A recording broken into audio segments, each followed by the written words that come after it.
अस्सलामु अलैकुम वरहमतुल्लाहि वबरकातुह।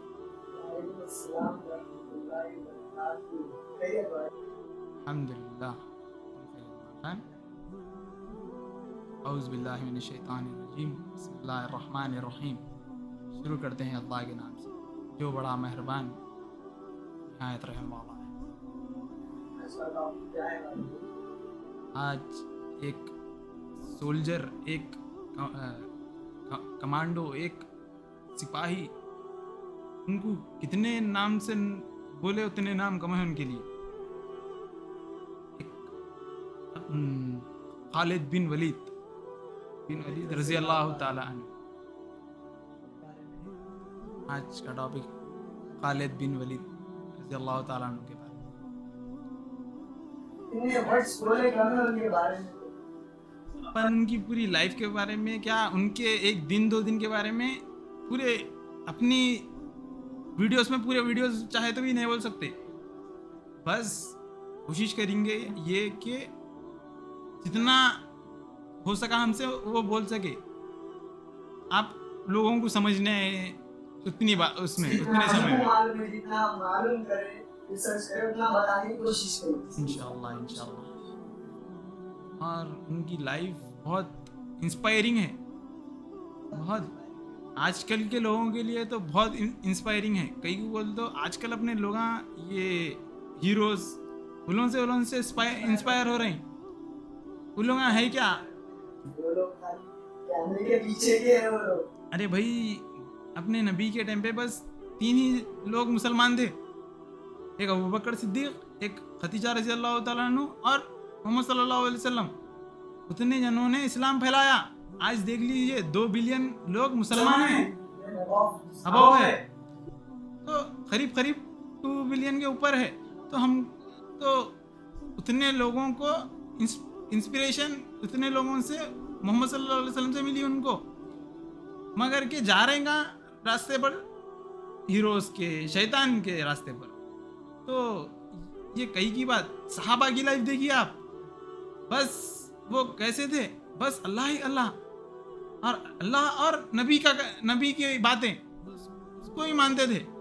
उसमें से एक है सहाबा में से खालिद बिन वलीद रजी अल्लाह ताला अन्हु। ऐसे कमांडर, ग्रेट सोल्जर अब तक की हिस्ट्री में वैसा कमांडर, वैसा बच्चा कोई पैदा नहीं हुआ आज तक की। कोई माओ ने ऐसा बच्चा पैदा नहीं जना। ग्रेट कमांडर थे वो। आज भी वो उनके जो स्ट्रैटेजी से, उनके जो पॉलिसी से आज भी अपने पास वो कॉपी कर दे। वर्ल्ड वॉर 1 में, वर्ल्ड वॉर 2 में, और एक जर्मन का एक कमांडर था, वो लिखा था कि मेरा इंस्पिरेशन है खालिद बिन वलीद। अभी भी कॉपी करते वो लोग। खालिद बिन वलीद रज़ियल्लाहु ताला वलीद के बेटे हैं जो कि इस्लाम के दुश्मन थे। खालिद बिन वलीद रज़ियल्लाहु ताला भी पहले इस्लाम के दुश्मन थे। उसके बाद आप सल्लल्लाहु अलैहि वसल्लम ने उनको दावत भेजी थी। उन्होंने इस्लाम कबूल करने से पहले 70 सहाबी को शहीद करवाए थे। तो आप सल्लल्लाहु अलैहि वसल्लम ये नहीं कहा इन्होंने तो 70 सहाबियों को शहीद किया, इन्हें अब छोड़ दिए। फिर भी आप सल्लल्लाहु अलैहि वसल्लम उनको दावत दिए, बोले कि आप इतने बेहतरीन ज़हीन इंसान हैं, इतने बेहतरीन ज़हीन इंसान रहने के बाद भी आपको इस्लाम समझने नहीं आ रहा, ये बात मुझे समझने नहीं आई है आप सल्लल्लाहु अलैहि वसल्लम। तो जब उन्होंने समझने की कोशिश की, फिर इस्लाम कबूल किया, और इस्लाम कबूल करने के बाद आप सल्लल्लाहु अलैहि वसल्लम उनको एक जंग भेजे। वो जंग मुता में मुस्लिम कौम कितनी है? सिर्फ 3000 मुस्लिम कौम है। वो जो रोमन से जो लड़ने आए थे, मदीना पे हमला कर रहे थे वो लोग। बस उनके टाइम पर 2 ही जंगें बड़ी थी, 2 ही जो कंट्रीज बोलिए या जो किंग्स थे वो टाइम पे, वो राजाएं थे। तो 2 राजाएं, एक रोमन एम्पायर, एक पर्शियन एम्पायर। रोमन एम्पायर ने पर्शियन एम्पायर को तक हरा दिया था जंग में। इतनी पावरफुल वो थी, वो आर्मी थी उनकी। तो उनसे अब मुसलमानों का सामना था। इतने पावरफुल रोमन एम्पायर से वो लोग की तादाद है 2 लाख। 3,000 का सामना 2 लाख से, 5,000 ने, 10,000 ने, 50,000 ने, 1 लाख ने, 2 लाख ऐसे अपने मुस्लिम सामने है, जिसमें आप सल्लल्लाहु अलैहि वसल्लम 3 अमीर बने। सबसे पहले बने ज़ैद बिन हारिसा रज़ियल्लाहु ताला, और उसके बाद जाफर इब्न अबू तालिब रज़ियल्लाहु ताला को दूसरे अमीर बना, तीसरे अब्दुल्लाह बिन रुवान रज़ियल्लाहु ताला को अमीर बना। अगर इन लोग भी शहीद हो गए तो कोई भी उसमें से बना बोले। तो सबसे पहले ज़ैद बिन हारिसा रज़ियल्लाहु ताला झंडा पकड़ के जंग लड़ रहे थे, उनको शहीद कर दिया गया। उसके बाद बने अमीर जाफर बिन अबू तालिब रज़ियल्लाहु ताला। जाफर बिन अबू तालिब रज़ियल्लाहु ताला जब अमीर बने, जब उन्होंने लड़ रहे थे, एक हाथ में उनके झंडा है, दूसरे हाथ में तलवार है, लड़ रहे थे तो एक हाथ उनका काट दिया गया, तो उन्होंने ये हाथ में झंडा पकड़ लिया। जब ये हाथ में झंडा पकड़ा तो ये हाथ भी उनका काट दिया गया, तो ये हाथ भी काटने के बाद उन्होंने अपनी छाती से मुंह से झंडा पकड़ के जंग लड़ रहे, जब उनको शहीद कर दिया गया। इतना जज्बा था ईमान का। तो जब वो आप सल्लल्लाहु अलैहि वसल्लम मदीने नबवी में बैठे थे, अल्लाह ताला उनको बताए, मौजूदा के जरिए अल्लाह ताला उनको ये वाक़या बता के, तो जब ये वाक़या बयान कर रहे हैं, आप सल्लल्लाहु अलैहि वसल्लम की आंखों से आंसू जा रहे, क्योंकि उनके बहुत करीबी सहाबी है, बहुत चाहने वाले ज़ैद बिन हारिसा रज़ियल्लाहु ताला, जिनको आप सल्लल्लाहु अलैहि वसल्लम ने पाला है। उनको वो यमन के लोग कहते थे, ये हमें दिखता है कि ये आप सल्लल्लाहु अलैहि वसल्लम के बेटे हैं, वैसा करीब। उनको आप सल्लल्लाहु अलैहि वसल्लम ने जंग में भेजा है, वो शहीद होंगे। अगर किसी को सिफारिश लगाना रहता था तो पहले ज़ैद बिन हारिसा रज़ियल्लाहु ताला को बोलते थे कि क्योंकि आप सल्लल्लाहु अलैहि वसल्लम उनकी बात को रद्द नहीं करते, इसलिए उनको कहते थे। तो वो उतने करीब सहाबी को उन्होंने जंग में भेजा, वो शहीद हो गए। फिर जाफर बिन अबू तालिब रज़ियल्लाहु ताला शहीद हो गए। उन्होंने जब शहीद हुए, उनको आप सल्लल्लाहु अलैहि वसल्लम ने कहा जाफर बिन तैयार, उनको की माने आप सल्लल्लाहु अलैहि वसल्लम फरमाए कि ये यहाँ शहीद हो गया, अल्लाह ने जन्नत में पर लगा दिया, वो जन्नत में उड़ रहे हैं, अल्लाह ने पर लगा दिया। इतना। और फिर उसके बाद अब्दुल्लाह बिन रुवान रज़ियल्लाहु ताला अमीर बने, जब उन्होंने जंग लड़ रहे थे, उन्हें भी शहीद कर दिया गया। उसी जंग में खालिद बिन वलीद, पहली जंग थी खालिद बिन वलीद की, जो मुसलमानों की तरफ से थी। बिन वलीद ने वो खिलाफ लड़ी, तो पहली जंग, तो जंग में कहा गया अब तो 3 शहीद हो गए, अब किसी को लीडर बनाओ जल्दी। पीछे से आवाज आई कि खालिद बिन वलीद को लीडर बनाया गया, खालिद बिन वलीद को अमीर बनाया गया। तो जब खालिद बिन वलीद रज़ियल्लाहु ताला जब झंडा पकड़े, आप सल्लल्लाहु अलैहि वसल्लम ने फरमाया कि अल्लाह ने अपनी तलवार में से एक तलवार निकाली। उस रोज खालिद बिन वलीद रज़ियल्लाहु ताला ने फरमाते, उस रोज फजर से लेके मगरिब तक वो लोग जंग लड़े, फजर से लेके मगरिब तक वो लोग के तलवारें चलते हैं। वो तलवारें भी ऐसी नहीं कि हम उठा नहीं पाएंगे, वैसे तलवारें थी, जब तक तलवारों से लड़ते थे। उस रोज उनकी एक तलवार में, 2 तलवार में, 3 तलवार में, 9 तलवार उनके हाथ से टूट गए। 9 तलवार मामूली बात नहीं है, 9 तलवार टूटना यानी कि मामूली बात नहीं है, बहुत बड़ी बात। उस वक्त तलवार टूटना यानी कि बहुत बड़ी बात होती थी। तो जब आखिरी तलवार थी उनकी, यमनी तलवार, वो तलवार टूटी नहीं। तो जब 3,000 लोग 2 लाख लोग से जंग लड़े, अल्लाह ताला ने अल्लाह की तलवार आ गई। अल्लाह की तलवार जब 2 लाख लोग 10 लाख लोग, जब अल्लाह की तलवार जब लड़ना शुरू कर दी, तो वो जब टूटने लगा तो दुनिया हारने की बात ही है। वो दुनिया भरे हुए लोग रहने दो, बस अल्लाह का हुक्म आ गया। अल्लाह की आप सल्लल्लाहु अलैहि वसल्लम फरमाए कि अल्लाह की तलवार का कसम ये, उनकी जिंदगी में 125 कुछ जंगें लड़ी, 125 जंगें लड़ी, एक में भी नाकाम नहीं हुए। जब तक उन्होंने इस्लाम में नहीं थे तभी भी कभी नहीं, एक में भी हारे नहीं, हर एक में उन्होंने विक्ट्री पाई। हर एक अनडिफीटेड कमांडर, अनडिफीटेड कमांडर, इसलिए तो उन्हें कहा जाता है कि अनडिफीटेड कमांडर। और एक जंग थी जंगे यरमुक, उसमें खालिद बिन वलीद लीडर थे। खालिद बिन वलीद लीडर थे मुसलमानों की तरफ से। तो उसमें जंग में भी इतने लोग सामने पहले जो राजा थे उसके पास इतने सिपाही थे कि हम जहां जहां नजर जा रही थी वहां सिपाही थे भरे हुए। खालिद बिन वलीद रज़ियल्लाहु ताला अन्हु के पास गिने चुने सिपाही थे। तो एक सिपाही जंग में पीछे से आकर कहे कि खालिद बिन वलीद आप देख रहे हैं वो कितने लोग हैं, कितने लोग, क्या हम जीत पाएंगे? तो उन्होंने ये सुनहरे शब्द में, सहाबी फरमाते हैं कि ये वर्ड सुनहरे शब्द में लिखा जाए कि वो कहते हैं लोगों से कुछ नहीं होता, जब अल्लाह ताला साथ देने पर आ गया तो लोग तादाद मायने नहीं रखेगी। वो है ही क्या, बस वो नंबर है, वो नंबर है। अल्लाह का साथ है तो कोई नंबर मायने न रखता। बेशक। तो This all are not a Christian story. These are real story. ये जमीन देखी जो है ये वाकया, ये आसमान देखा जो है ये वाकया, ये कोई बनी बनाई स्टोरी नहीं है। इतने तादाद के लोगों को हराए सो है, इतने बहादुर थे वो लोग।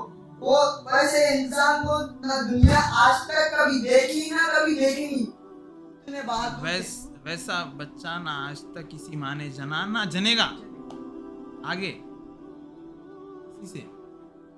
बस हम में उनकी थोड़ी सी भी वो आ गई तो अल्लाह का लाख लाख शुक्र है। वो उनको इंस्पिरेशन बनाना चाहिए, आप सल्लल्लाहु अलैहि वसल्लम को इंस्पिरेशन बनाना चाहिए, ना कि हीरो को, मॉडल्स, ये सिर्फ फिल्टर्स, ये कैमरास, उसके ये कुछ भी नहीं है। हमारे नबी जो बताए वो तरीके पे चलना चाहिए, उनको इंस्पिरेशन बनाना चाहिए। और एक ऐसा ही वाकया इब्राहिम अलैहिस्सलाम के साथ हुआ था कि जब इब्राहिम अलैहिस्सलाम नमरूद के साथ जंग में थे, नमरूद का वाकया कुरान में भी आता है कि नमरूद कौन था। नमरूद भी एक फिरौन के ऐसी ही था, खुदा होने का दावा करता था, मैं खुदा हूँ। उसके बारे में कुरान में आयत है, सूरह बकरा सूरह नंबर 2 आयत नंबर 258 में उसके बारे में ही है ये बयान। तो हम सर्च करें हैं तो आया है कि जब नमरूद से इब्राहिम अलैहिस्सलाम की जंग थी, जब इब्राहिम अलैहिस्सलाम के तरफ कोई नहीं था और नमरूद की तरफ इतने लोग थे कि वो हम सोच ही नहीं सकते। इतने लोग अकेले सामने, अकेले ही थे पूरी जंग में अकेले ही थे। तो जंग से 3 दिन पहले नमरूद ने कहा था हम तुमसे जंग करेंगे, तुम देख लो तुम कैसे किसी को बुलाओगे, रेडी करोगे। तो जंग से एक दिन पहले या तो जंग से 3 दरमियान इब्राहिम अलैहिस्सलाम को वही आई, ए इब्राहिम तुम डरो मत, हम तुम्हारे साथ हैं, अल्लाह तुम्हारे साथ है। बस ये आने का इंतजार था इब्राहिम अलैहिस्सलाम को, उनको सुकून हो गया, हाँ मैं यही आने का वक्त में इंतजार कर रहा था, बस यही आने का, अब मैं इत्मीनान से जाऊंगा जंग में। तो अल्लाह जब उनके साथ है तो कौन नमरूद हो, फिरौन हो, कौन हरा सकता? ये इसका दुनिया का बनाने वाला खालिक मालिक किसी के साथ हो तो उसको कौन हरा सकता? ये आयत में है ना कुरान में कि तुम चाह लो किसी चीज को, वो उस चीज को अल्लाह ना चाहे तो वो चीज तुम कभी नहीं पा सकते। चाहे तुम दुनिया वाले तुम्हारे साथ हो, पूरी दुनिया तुम्हारे साथ हो, बस अल्लाह तुम्हारे साथ नहीं तो वो तुम नहीं पा सकते। और जब तुम किसी चीज को चाहो और अल्लाह भी उस चीज को चाहे और ये दुनिया वाले पूरे मिलके तुम्हारे खिलाफ हो तो भी तुम्हारा अल्लाह ताला तुम्हारा पूरी दुनिया वाले तुम्हारा कुछ नहीं बिगाड़ सकते, क्योंकि अल्लाह ताला तुम्हारे साथ है। तो ये इब्राहिम अलैहिस्सलाम के टाइम का वाकया है कि जंग का वक्त आ गया तो इब्राहिम अलैहिस्सलाम जंग में अकेले हैं आगे इतने सिपाही हैं, क्या हम चालू करें जंग, बोल के नमरूद की तरफ से। हाँ, तो आसमान से इतने मच्छर इतने मच्छर आए और वो मच्छरा जाके नमरूद की कौम पर बैठ गए।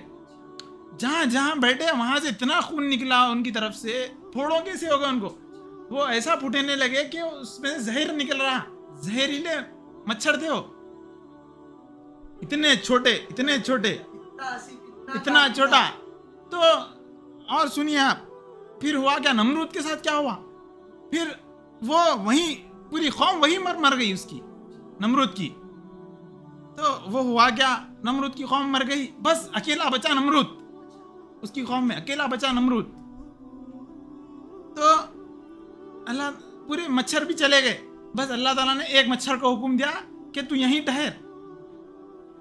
और वो मच्छर भी कैसा था, वो मच्छर भी था लंगड़ा, वो मच्छर भी था लंगड़ा, उसकी टांगे नहीं थी, तो टांगे टूटी थी। तो वो था और उसको कहा कि तू नमरूद की नाक से जाकर उसके भेजे में बैठ जा, जो खुदा होने का दावा कर रहा था, वो सिर्फ उसके लिए सिर्फ अल्लाह ताला एक मच्छर से खात्मा। और उसके आगे का वाक़या सुनिए आप, कि अल्लाह ताला चाहता तो शेर को भेज सकता था, अल्लाह ताला चाहता तो हाथी को, इतने बड़े बड़े थे जब भी जानवरें, अल्लाह ताला ने किस को भेजा, एक मच्छर को, छोटे से मच्छर को। उसने पूरी उसकी नमरूद की कौम को तबाह कर दिया मच्छरों ने। और नमरूद को क्या हुआ, उसके बाद मच्छर दिमाग में जाकर बैठ गया। जब मच्छर बस उसकी एक डंक मारता तो उसे ऐसा दिखता कि मेरे ऊपर एक पहाड़ टूट पड़ा। तो वो कहता, लोगों मुझे चप्पल से मारो, मुझे किसी से मारो। तो लोग उसको चप्पल से चेहरे पर मारते। उस पर इतना जुल्म होने का, हर बंदा उसको मारता आकर, हर बंदा उसको मारता।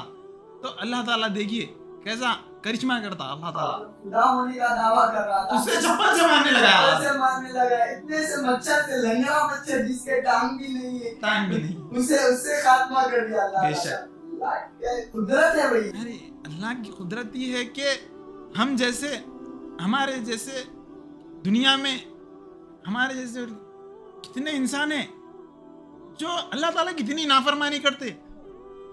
बस अल्लाह ताला हमको मोहलत दे रहा, ऐ मेरे बंदो तुम मेरी तरफ आ जाओ, ऐ मेरे बंदो तुम मेरी तरफ आ जाओ, ऐ मेरे बंदो तुम मेरी तरफ आ जाओ। हम जो है गुमराह है। साफ शब्दों में कुरान में लिखा है, उसको हम वो नहीं कर रहे अब। बेशक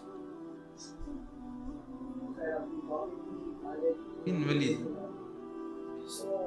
जब उनके मौत का वक्त आया था, जब उनकी वफात का वक्त आया था, उस वक्त उन्होंने आंसुओं से रो रहे थे। उन्होंने कहे कि मैं ऐसी कोई जगह नहीं छोड़ा जहां मुझे मेरी मौत दिखी, ऐसी कोई जगह में नहीं घुसा जहां मुझे मेरी मौत नजर है। ऐसी जंगों में भी गया, मैं शहीद होने के लिए, मैं शहीद नहीं हो सका, मुझे बिस्तर पे मौत आई। तो उन लोग आंसुओं से रो रहे थे, मैं जो चाह रहा था वैसा नहीं हुआ। तो उल्मा इसके बारे में बयान करते हैं कि अल्लाह की तलवार, आप सल्लल्लाहु अलैहि वसल्लम को अल्लाह की तलवार का लक़ब दिए थे। अल्लाह की तलवार कभी हार नहीं सकती। तो आप सल्लल्लाहु अलैहि वसल्लम की बात झूठी नहीं हो सकती। तो इसीलिए उन्हें बिस्तर पर मौत आई। उन्हें फरमाते हैं कि ऐसी जंगें लड़ी मैं जहां मुझे मौत नजर ना आई, ऐसी जंगों में मैं घुस गया, ऐसी जगहों पे घुस गया, हर जगह मेरी मौत थी। और एक मर्तबा चीन जब इस्लाम की दावत के लिए दरवाजा बंद कर दिया था, तो खालिद इब्न वलीद रज़ियल्लाहु अन्हु ने खत लिखते हैं कि तुम्हारी सैनिक, तुम्हारे फौज में जितने लोग तुम्हारे पास जिंदगी को जितनी प्यारी है तुम लोग को, मैं मेरी वो फौज का सरदार हूँ, मेरे सिपाही मौत को उतनी ज्यादा वो चाहते, हर कोई शहीद होना चाहते हैं भाई। जितना तुम्हें जिंदगी प्यारी है उतना मेरे सैनिकों को मौत प्यारी है। वो सैनिकों का मैं सरदार हूँ। अगर तुम दरवाजे नहीं खोले तो तुम्हें हमसे सामना करना पड़ेगा आपके लिए।